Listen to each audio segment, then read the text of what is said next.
I think I'm thankful that I don't remember much about it, so I don't have to relive it every day.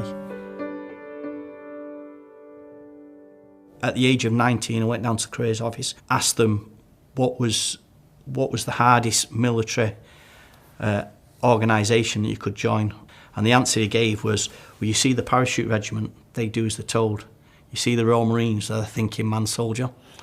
I passed out in June 1995. I decided to join the Royal Marines Mounted Leader Branch. For the first several years, it was predominantly between Commando Group, 4-2 Commando, 4-5 Commando. We deployed to Afghanistan in September of 2008. So I had a bad feeling about my tour, so much so that I'd done everything apart from write my own last letter. So it was a routine foot patrol. There was a group of males that were just acting a bit suspicious. As we crossed the river, then we got opened up on, we got fired upon. So we literally got in an all-round defence. We then fought through the position of where the main threat was coming from. And as I went to stand up, put my knee on the floor, the device was detonated. This is a picture that's probably most special to me. It's the last picture I've got with both my legs, but more importantly, it was the picture that depicts the last time I was doing the job that I loved.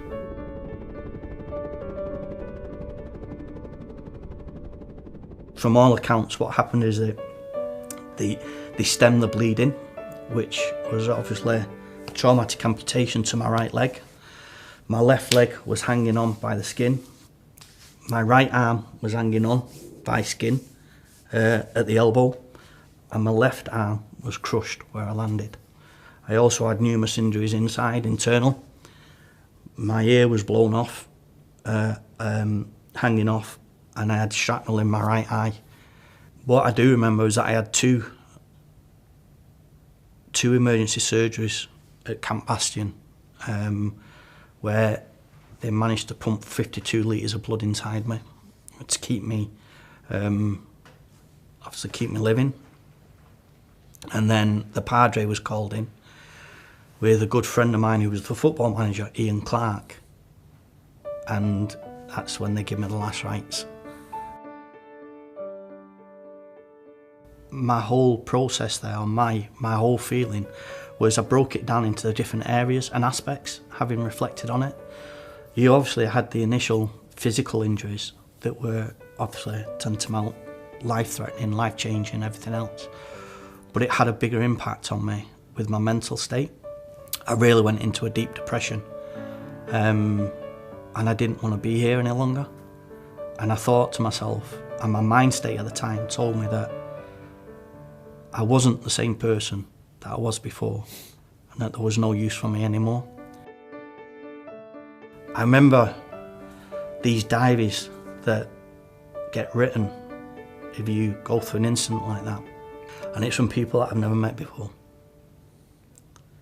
From the medical staff to the pilots, to different people that don't really know you, but they write a lovely message. And I think when I do get down, I think about their messages. But they've been there, and they'll always remain there. And what people must have thought of me and what they did. And that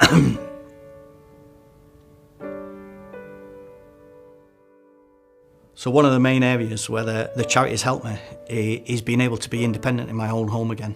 They allowed funding to get my bathroom converted and a lift put into the house, which created the atmosphere of a family being together again, instead of me being at Headley Court.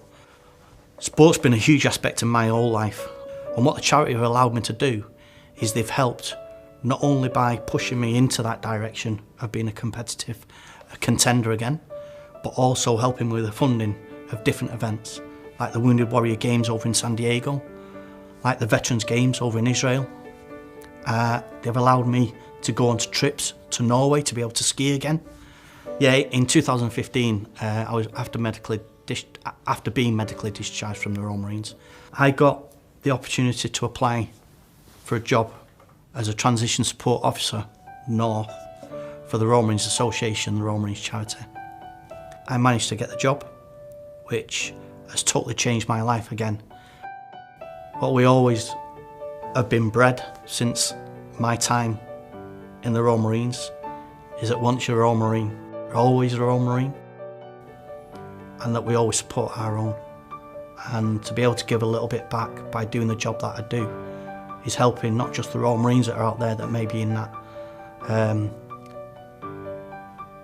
little